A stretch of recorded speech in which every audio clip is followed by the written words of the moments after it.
ഈ പുഴയും കടന്നിൻ്റെ ഇന്നത്തെ എപ്പിസോഡിലേക്ക് എല്ലാവർക്കും സ്വാഗതം. വീഡിയോ ആദ്യമായി കാണുകയാണെങ്കിൽ സപ്പോർട്ട് ചെയ്ത് സബ്സ്ക്രൈബ് ചെയ്ത് ലൈക്ക് ചെയ്യാൻ മറക്കല്ലേ. അരവിന്ദൻ തോട്ടത്തിൽ പണിയെടുത്തുകൊണ്ടിരിക്കുന്ന ജയപാലൻ്റെ അരികിലേക്ക് ചെന്ന് തനിക്കായി ജയപാലൻ സൂക്ഷിച്ച അക്കൗണ്ടിൽ നിന്ന് കുറച്ച് ക്യാഷ് വേണമെന്നും അതിൽ ലക്ഷങ്ങൾ ബാക്കിയുണ്ടാവില്ലെന്നും അരവിന്ദൻ ചോദിക്കുക.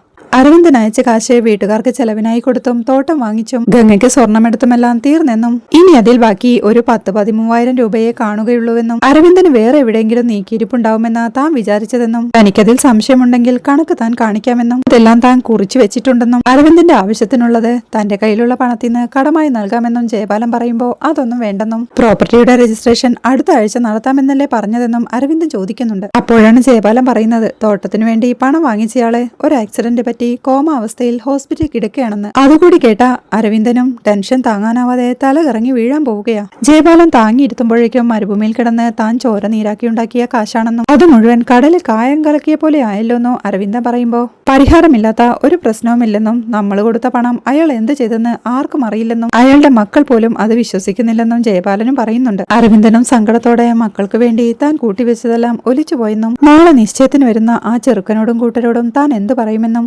ഭാര്യയുടെയും അമ്മയുടെയും മുഖത്ത് താൻ എങ്ങനെ നോക്കുമെന്നും അവരുടെ സ്വപ്നങ്ങളും പ്രതീക്ഷകളും എല്ലാം താൻ തകർത്തെന്നും അവർക്ക് വേണ്ടി ഇനി ചിലവാക്കാൻ തന്റെ കയ്യിൽ ആയുസ്സും പണവുമൊന്നും ബാക്കിയില്ലെന്നും പറഞ്ഞ് അരവിന്ദനും സങ്കടത്തോടെ കരയുകയാ. അരവിന്ദനെ പിടിച്ചെഴുന്നേൽപ്പിച്ച് സമാധാനിക്ക്, താൻ എല്ലാത്തിനും കൂടെ ഉണ്ടാവും, എന്തിനും പോംവഴി ഉണ്ടാക്കാമെന്ന് പറഞ്ഞ് ജയപാലനും അദ്ദേഹത്തെ അവിടുന്ന് പറഞ്ഞു വിടുകയാ. ഹൃദയം തകർന്ന് അദ്ദേഹം റോഡിലൂടെ വീട്ടിലേക്ക് പോകുമ്പോഴാണ് കിരൺ മാധവും കൂട്ടരും അദ്ദേഹത്തെ തടയുന്നത്. എന്നെയും കൂട്ടരെയും ആക്രമിച്ച അരവിന്ദേട്ടന്റെ മക്കളെ വിശദമായി കാണണമെങ്കിൽ സ്നേഹതീരത്തേക്ക് വന്നാൽ മതിയെന്ന് പറഞ്ഞിട്ടുണ്ടെന്നും ഇവിടെ ചേർന്ന് മക്കൾക്ക് ഇത്തിരി സ്നേഹം കൊടുക്കാനുണ്ടെന്നും ഇവിടേക്കുള്ള വഴി അരവിന്ദേട്ടൻ കാണിച്ചു തരണമെന്നും നാളെ ആ വീട്ടിൽ നിശ്ചയം നടക്കാൻ പോവുകയാണെങ്കിലും അരവിന്ദേട്ടന്റെ 4 മക്കളുടെയും വിവാഹം നടക്കാൻ പോകുന്നില്ലെന്നും നാളെ നിശ്ചയ ചടങ്ങിലേക്ക് കയറി വന്ന് ഗംഗയുമായി വേറെ ഇടപാടുണ്ടെന്ന് ഞങ്ങൾ അങ്ങ് പറയുമെന്നും 4ന്റെയും ജീവിതം പിന്നെ കട്ടപ്പുകയാണെന്നും അരവിന്ദേട്ടൻ ഇനി ഗൾഫിലേക്കൊന്നും പോവേണ്ടെന്നും മക്കളുടെ കാര്യമെല്ലാം ഞങ്ങൾ നോക്കിക്കൊള്ളാമെന്നും കിരൺ മാധവ് പറയുമ്പോ മോനെ മഹാപാപമാ നീ പറയുന്നതെന്ന് അരവിന്ദേട്ടൻ പറയുന്നുണ്ടെങ്കിലും പാപം പുണ്യമൊക്കെ അവിടെ നിൽക്കട്ടെ, അരവിന്ദേട്ടൻ തൽക്കാലം സ്നേഹതീരം കാണിച്ചു തായെന്നും പറഞ്ഞ് അരവിന്ദേട്ടനെ പിടിച്ചു വലിച്ച് ജീപ്പിൽ കയറ്റാൻ തുടങ്ങുമ്പോഴാണ് ഒരു കാർ അതിലെ ചീറിപ്പാഞ്ഞു പോകുന്നത്. നോക്കിയാടാ പോകുന്നതെന്ന് അവൻ വിളിച്ചു പറയുമ്പോഴേക്കും അതിൽ നിന്ന് ട്രെയിൻ ഇറങ്ങി വന്ന് അവർക്ക് താക്കീത് നൽകി പോകാൻ ശ്രമിക്കുന്നുണ്ടെങ്കിലും അവർ വീണ്ടും ആക്രമിക്കാനായി തുടങ്ങുകയാ. അവരെ ഒറ്റയ്ക്കെതിരിട്ട് കിരൺ മാധവിന്റെ കാല് തല്ലിയൊടിച്ച് ഈ സമ്മാനം നിനക്ക് തന്നത് ഈ പിള്ളേരെ കൂടി വഷളാക്കിയതിനാ. എക്സ് മിനിസ്റ്ററുള്ള ആര് ചോദിച്ചാലും നീ പറഞ്ഞേരെ നരയന്റെ വകയാണ് ഈ സമ്മാനമെന്ന്. ഇനി നീ 2 കാലിൽ നടക്കില്ല. ഇല തിഴയുന്ന ഓരോ നിമിഷവും നീ നരയൻ നരയൻ എന്ന് ജപിച്ചുകൊണ്ടിരിക്കണം. നീയൊക്കെ തന്തയ്ക്ക് വിളിക്കുന്നോടാ പന്നി എന്ന് ചോദിച്ച് ഒന്നുകൂടി കൊടുത്തോണ്ട് തന്നെ നോക്കി നിൽക്കുന്ന അരവിന്ദനോടായി മാഷ് വരുന്നു എന്റെ കൂടെ വാ എന്ന് പറഞ്ഞ് അദ്ദേഹത്തിന്റെ കൈപിടിച്ച് കൂട്ടിക്കൊണ്ട് പോവുകയാ. പിന്നീട് അരവിന്ദേട്ടന്റെ വീടിനടുത്ത് ഡ്രോപ്പ് ചെയ്ത് കാറിൽ നിന്ന് നരയൻ ഇറങ്ങി വരുമ്പോഴേക്കും കാറിന്നിറങ്ങിയ അരവിന്ദേട്ടനും നന്ദിയുണ്ട് മോനെ, മനുഷ്യരല്ല പിശാചുക്കളാവന്മാര്, അവരുടെ കയ്യിൽ നിന്നെ രക്ഷിച്ചതിനെന്ന് പറയുമ്പോ നമുക്കാരെയും രക്ഷിക്കാനൊന്നും പറ്റില്ല മാഷേ, ഓരോരുത്തരും സ്വയം രക്ഷപ്പെടണം. പിന്നെ ഈ നന്ദി കടപ്പാട് സ്നേഹം എനിക്കിതിലൊന്നും വിശ്വാസമില്ല എന്ന് നരയൻ പറയുമ്പോ അല്ല മോനെ, കൂടെപ്പിറപ്പിനെ പോലെ വിശ്വസിക്കുന്നവർ പോലും പിന്നീന്ന് കുത്തുന്ന ഈ കാലത്ത് ഒരു പരിചയമില്ലാത്ത മോനെ സഹായിച്ചില്ലെന്ന് അരവിന്ദേട്ടനും ചോദിക്കുന്നുണ്ട്. ഞാനേ ചതിപ്പെടാതിരിക്കാൻ മാഷിനൊരു എളുപ്പവഴി പറഞ്ഞു തരട്ടെ. ആരെയും സ്നേഹിക്കുകയോ വിശ്വസിക്കുകയോ ചെയ്യാതിരിക്കുക, ആരിൽ നിന്നും ഒന്നും പ്രതീക്ഷിക്കാതിരിക്കുക. പിന്നെ ഞാൻ മാഷിനെ സഹായിച്ചിട്ടൊന്നുമില്ല. അവന്മാരെന്റെ അച്ഛനും അമ്മയ്ക്കും പറഞ്ഞപ്പോ എനിക്കത് ഇഷ്ടപ്പെട്ടില്ല, അതുകൊണ്ട് ചെറിയൊരു ശിക്ഷ കൊടുത്തെന്ന് അവൻ പറയുമ്പോ മോന്റെ അച്ഛനും അമ്മയും എന്ന് അരവിന്ദ് ചോദിക്കുന്നുണ്ട്. അവരില്ല, അവര് മരിച്ചുപോയി, ഒരു ആക്സിഡന്റ് ആയിരുന്നു എന്നവൻ പറയുമ്പോ മോന്റെ ഭാര്യയും മക്കളും എന്ന് അരവിന്ദേട്ടൻ വീണ്ടും ചോദിക്കുന്നുണ്ട്. ഇല്ല മാഷേ, അങ്ങനെയൊന്നും നീ ജീവിതത്തിൽ ഉണ്ടാവില്ല എന്നവൻ പറയുമ്പോ മോൻ വാ ചായ കുടിച്ചിട്ട് പോവാമെന്ന് അരവിന്ദേട്ടനും. അതൊന്നും വേണ്ടെന്ന് പറഞ്ഞ് ശരി എന്നവൻ പറയുമ്പോ അപ്പൊ കാണാമെന്ന് അരവിന്ദേട്ടനും. അതിന്റെ ഒന്നും ആവശ്യമില്ല മാഷേ, പോയിക്കോട്ടെ എന്ന് പറഞ്ഞ് വണ്ടിയിൽ കയറാൻ പോകുമ്പോഴേക്കും സിറ്റൗട്ടിലെത്തുന്ന കാവേരിയും ആ കാഴ്ച കാണുന്നുണ്ട്. അവളത് നോക്കി നിൽക്കുമ്പോഴേക്കും അമ്മയുടെ അകത്തുനിന്നുള്ള വിളി കേട്ട് അവൾ അകത്തേക്ക് പോവുകയാ. പിന്നീട് രാത്രിയാവുമ്പോ സ്നേഹതീരത്തിന്റെ മുറ്റത്ത് ജയപാലൻ പറഞ്ഞ കാര്യങ്ങളൊക്കെ ഓർത്ത് ടെൻഷനോടെ ഇരിക്കുകയാണ് അരവിന്ദൻ. എടോ, താൻ അവിടുന്ന് അയച്ച പണം കൊണ്ടേ ഞാൻ തന്റെ വീട്ടുകാർക്ക് ചെലവിന് കൊടുക്കണം. പിന്നെ കുറെ കൂട്ടിവെച്ചത് കൊണ്ട് ഈ തോട്ടം വാങ്ങി അവശേഷിച്ച പണം നുള്ളിപ്പറക്കിയ ഗംഗയ്ക്ക് സ്വർണം വാങ്ങിച്ചത്. നീ കണക്ക് നോക്കിയാ കൂടിപ്പോയ ഒരു 10-13,000 രൂപ കാണുമായിരിക്കും. തനിക്കിതിനൊക്കെ കണക്കും കാര്യവും ഉണ്ടാവുമെന്നാ ഞാൻ കരുതിയത്. അത് പിന്നെ ചെറിയൊരു കുഴപ്പമുണ്ട് അരവിന്ദ. തോട്ടത്തിന് വേണ്ടി നമ്മുടെ കയ്യിൽ നിന്ന് പണം വാങ്ങിച്ച ആളെ ഹോസ്പിറ്റലിലാ, ഈ ഒരു ആക്സിഡന്റ് കോമ സ്റ്റേജ് എന്നാ ഡോക്ടർമാർ പറയുന്നത് എന്നൊക്കെ പറഞ്ഞതൊക്കെ സങ്കടം കൊണ്ട് അദ്ദേഹത്തിന്റെ കണ്ണു നിറയുന്നുണ്ട്. അകത്ത് ഡൈനിങ് ഹാളിൽ നാളത്തെ മേക്കപ്പിനെ കുറിച്ചൊക്കെ പറഞ്ഞുകൊണ്ടിരിക്കുകയാണ് ഗംഗയും കൂട്ടരും. ചേച്ചിയുടെ സേവ് ദ ഡേറ്റ് ഷൂട്ടിംഗ് തനിക്ക് തന്നെ തരണമെന്നും തന്റെ ചാനലിലൂടെ അത് വൈറലാവട്ടെ എന്ന് നിളയും പറയുകയാ. അപ്പോഴാണ് അമ്മ അങ്ങോട്ട് വന്ന് നിങ്ങളൊന്നും കഴിക്കുന്നില്ലേ പിള്ളേരെന്ന് ചോദിക്കുന്നത്. അച്ഛൻ കൂടി വന്നിട്ട് കഴിക്കാം അമ്മേ. കഴിക്കാൻ എന്താ ഉള്ളേന്ന് കാവേരി ചോദിക്കുമ്പോൾ ഇഡ്ഡലി എന്ന അമ്മയും. ഇവിടെ ഫേഷ്യൽ, പെഡിക്യൂർ, മാനിക്യൂർ തുടങ്ങിയ കാര്യങ്ങളെ പറ്റി ചർച്ച നടന്നുകൊണ്ടിരിക്കുക. അതിനിടയിൽ അമ്മയുടെ ഒരു ഉണക്ക ഇഡ്ഡലി എന്ന് കാവേരിയും. ഓഹോ, അങ്ങനെ തൽക്കാലം ഇതുകൊണ്ടൊക്കെ മക്കൾ അങ്ങ് തൃപ്തിപ്പെടും. ഇവളെ പോലെ കല്യാണം കഴിഞ്ഞു പോകുന്ന വീട്ടിലെ ബിരിയാണിയോ ഫ്രൈഡ് റൈസോ എന്താന്ന് വെച്ചാ ഉണ്ടാക്കി കഴിച്ചോ എന്ന് ശാരദ പറയുന്നത് കേട്ടുകൊണ്ടാണ് അരവിന്ദൻ സിറ്റ് ഔട്ടിലേക്ക് കയറാൻ തുടങ്ങുന്നത്. ശാരദ തിരിഞ്ഞു നോക്കുമ്പോഴേക്കും കാണുന്നത് പടിക്കെട്ട് കയറാൻ തുടങ്ങിയ അരവിന്ദൻ അവിടെ കുഴഞ്ഞു വീഴുന്നതാണ്. എല്ലാവരും വെപ്രാളത്തോടെ ഓടിച്ചെല്ലുമ്പോഴേക്കും അദ്ദേഹത്തിന്റെ ബോധം പോയിരുന്നു. ടെൻഷനോടെ എല്ലാവരും കൂടി വിളിക്കുമ്പോഴേക്കും അരവിന്ദേട്ടനും കണ്ണു തുറക്കുകയാ. എന്തു പറ്റി അരവിന്ദേട്ടാന്ന് ശാരദ ചോദിക്കുമ്പോ ഏയ് ഒന്നുമില്ലെന്ന് അരവിന്ദേട്ടനും. പഠിച്ചിട്ടായിരിക്കും വാ എഴുന്നേൽക്കുന്ന ശാരദ പറയുമ്പോഴേക്കും മക്കളെല്ലാവരും ചേർന്ന് അച്ഛനെ പിടിച്ച് എഴുന്നേൽപ്പിച്ച് ഡൈനിങ് ഹാളിലേക്ക് കൊണ്ടുപോവുകയാ. ബെഡ്റൂമിലേക്ക് കൊണ്ടുപോകാൻ തുടങ്ങിയ അവരോടായി മക്കളെ അങ്ങോട്ടല്ല, അച്ഛനെ ഡൈനിങ് ടേബിളിലേക്ക് ഇരുത്ത്, ഞാൻ കഴിക്കാൻ എന്തെങ്കിലും എടുത്തിട്ട് വരാം, സൂക്ഷിക്കണേ എന്ന് പറഞ്ഞ് പോവാൻ തുടങ്ങുമ്പോഴേക്കും എനിക്കൊരു കുഴപ്പമില്ലെന്ന് പറഞ്ഞ് അരവിന്ദേട്ടനും ഡൈനിങ് ടേബിളിലേക്ക് ഇരിക്കുക. പറയച്ചാ എന്തേലും പ്രശ്നമുണ്ടോന്ന് കാവേരി ചോദിക്കുമ്പോ ഏയ് ഒന്നുമില്ലടി എന്ന് അച്ഛൻ പറയുമ്പോ അച്ഛനെ കണ്ട പനി പിടിച്ച പോലെയുണ്ടെന്ന് നിളയും. പനി പിടിച്ചാൽ മാത്രമേ ആൾക്കാർ വല്ലാതിരിക്കുകയുള്ളൂ, ആരുടെയെങ്കിലും മുഖമൊന്ന് വാടിയ പനിയാന്ന അവളുടെ വിചാരം എന്ന് കാവേരിയും അവളെ വഴക്കു പറയുന്നുണ്ട്. അപ്പോഴേക്കും ശാരദയും യമുനയും ഫുഡുമായി അങ്ങോട്ടെത്തി. അരവിന്ദേട്ടാ ചെറുക്കം വീട്ടിൽ എന്തെങ്കിലും പ്രശ്നമുണ്ടോ എന്ന് ശാരദ ചോദിക്കുന്നുണ്ട്. ഇല്ലടി അവിടെ എല്ലാം ഓക്കെയാണെന്ന് അരവിന്ദേട്ടൻ പറയുമ്പോ പിന്നെ എന്താ അച്ഛാന്ന് ഗംഗയും ടെൻഷനോടെ ചോദിക്കുന്നുണ്ട്. അല്ലടി നാളത്തെ കാര്യമോർത്ത് ചെറിയൊരു ടെൻഷൻ എന്ന് അരവിന്ദേട്ടൻ പറയുമ്പോ ഓ അത് പറ. അച്ഛൻ ഏറ്റവും കൂടുതൽ പുന്നാരിപ്പിക്കുന്ന മോളല്ലേ, മോള് കല്യാണം കഴിച്ച് വേറെ വീട്ടിലേക്ക് പോകുന്നതിന്റെ സങ്കടം അതല്ലേന്ന് ശാരദയും ചോദിക്കുന്നുണ്ട്.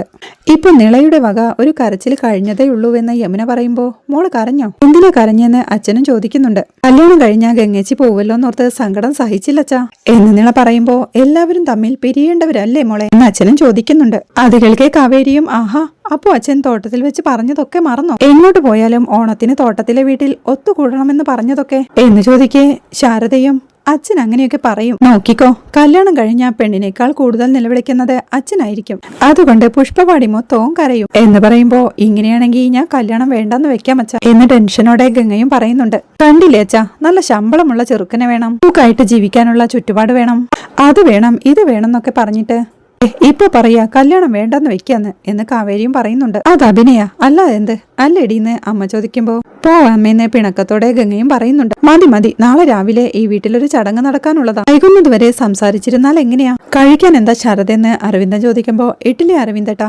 പറഞ്ഞെടുക്കുമ്പോഴേക്കും എനിക്ക് അച്ഛൻ വാരി തരണേന്ന് നിള പറയുന്നുണ്ട്. വയ്യാതിരിക്കുന്നതല്ലേ അച്ഛനൊന്ന് സമാധാനമായി കഴിക്കട്ടെ എന്ന് ശാരദ വഴക്ക് പറയുമ്പോ എനിക്കെന്ത് വയ്യായിക, ഇന്ന് എല്ലാവർക്കും ഞാൻ തന്നെ തരാമെന്ന് പറഞ്ഞ് പ്ലേറ്റിലേക്ക് ഇഡ്ഡലി വിളമ്പിക്കൊണ്ട് ഇഡ്ഡലി മുറിച്ചെടുക്കുമ്പോഴേക്കും അച്ഛാ ഫസ്റ്റ് എനിക്കെന്ന് നിള പറയുന്നുണ്ട്. അങ്ങനെ നിളയ്ക്കും കാവേരിക്കും യമുനയ്ക്കും എല്ലാം അച്ഛൻ ഇഡ്ഡലി കൊടുക്കുമ്പോഴേക്കും ടെൻഷനോടെ അത് നോക്കിയിരുന്ന ഗംഗയ്ക്ക് കൊടുക്കാൻ തുടങ്ങി.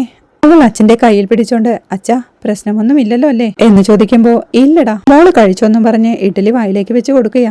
വീണ്ടും മക്കൾക്ക് കൊടുക്കുമ്പോഴേക്കും ജയപാലന്റെ വാക്കുകളാണ് അരവിന്ദേട്ടന്റെ ഓർമ്മയിലേക്ക് വരുന്നത്. അത് പിന്നെ ഒരു കുഴപ്പമുണ്ട് അരവിന്ദ, ഓട്ടത്തിന് വേണ്ടി നമ്മുടെ കയ്യിൽ നിന്ന് പണം വാങ്ങിച്ചയാളെ ഹോസ്പിറ്റലില്ല ചെറിയൊരു ആക്സിഡന്റ് കോമ സ്റ്റേജ് എന്നാ ഡോക്ടർമാർ പറയുന്നേ എന്ന ജയപാലന്റെ വാക്കുകളോർത്ത് ടെൻഷനോടെ ഇരിക്കുന്ന അച്ഛനെ തട്ടി ഉണർത്തുമ്പോഴേക്കും അദ്ദേഹം അവൾക്ക് ഇഡ്ഡലി കൊടുക്കുക. അങ്ങോട്ട് ജഗ്ഗിൽ വെള്ളവുമായി വരുന്ന ശാരദയും സന്തോഷത്തോടെ ഒരു നിമിഷം ആ കാഴ്ച നോക്കി നിന്നുകൊണ്ട് മതി മതി ഇനി അച്ഛൻ കഴിക്കട്ടെ എന്ന് പറയുമ്പോ എനിക്കിപ്പോ വേണ്ട ശാരദ വിശപ്പില്ലാന്ന് അരവിന്ദേട്ടനും. അരവിന്ദേട്ടാ പ്രശ്നം എന്തെങ്കിലും ഉണ്ടെങ്കിൽ എന്നോട് പറ എന്ന് ശാരദ ചോദിക്കുമ്പോ ഒന്നുമില്ല ശാരദേ അമ്മ കഴിച്ചോന്ന് അരവിന്ദൻ ചോദിക്കുന്നുണ്ട്. ഓ അമ്മ എല്ലാവരോടും പിണങ്ങിയിരിക്കുക, കഴിച്ചിട്ട് നേരത്തെ പോയി കിടക്കുകയും ചെയ്തു എന്ന് ശാരദ പറയുമ്പോഴേക്കും അരവിന്ദനും അവിടെ എണീക്കുക.